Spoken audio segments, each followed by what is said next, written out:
Hey, what's up, everybody? My name's Professor Mikhail, and this is Coach Luke. And today, we're gonna be talking about mount. Not just how to do mount techniques, but how to get into mount. Because again, my algorithm over for Jiu-Jitsu is, a lot of people say position before submission, and I'm like, why do you say that, right? It's like you're missing something. It's position, transition, submission, right? So we talk about mount attacks very often because people love submissions, right? But let's talk about the transition for a moment. How do I get to the mount effectively, efficiently, and in a way that I'm able to control it? So we're gonna give you a quick masterclass on how to enter into the mount. All right, starting right now. I'm okay.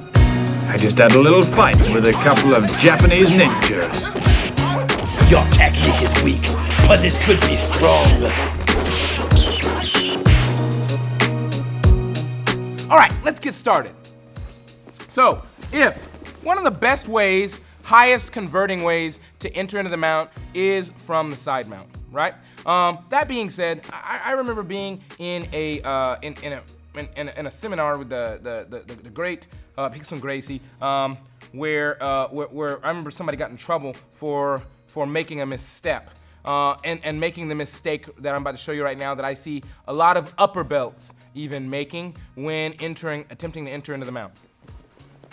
And that mistake coming in from the side mount is this.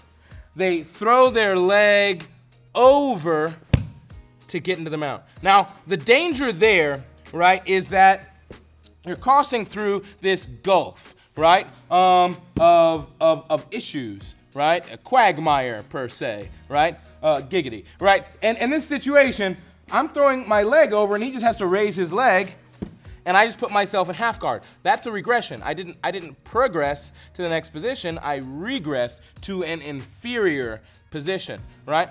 That being said, right? And I know some of you jiu-jitsu hipsters might say, the half guard is not inferior. And to you I say, you're a liar. It's definitely inferior because I'm dealing with an entanglement from a technical perspective when I could progress to the mount. So let's talk about how to appropriately do that, and I'm gonna say, no, don't ever step your leg over into the potential half guard again.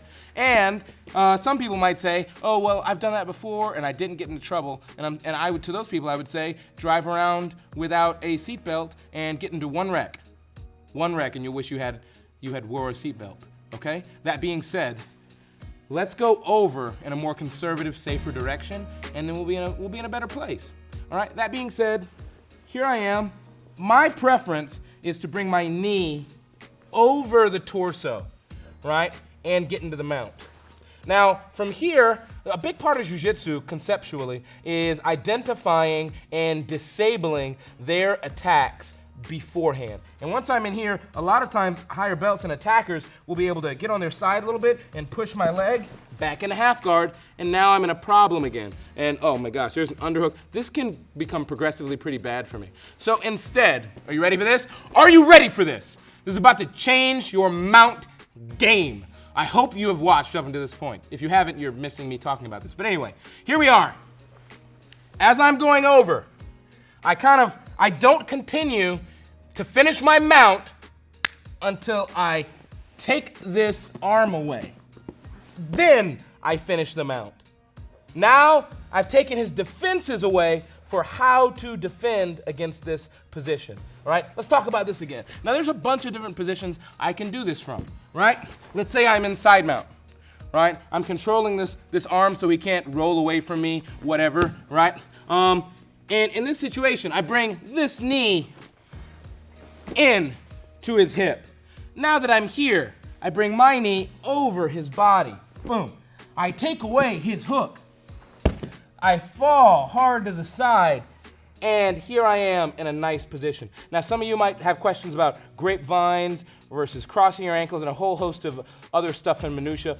I mean, those things are all variable, right? Depending on what your next position or idea is or what game you like to play. For stability, I would say those things don't matter as much.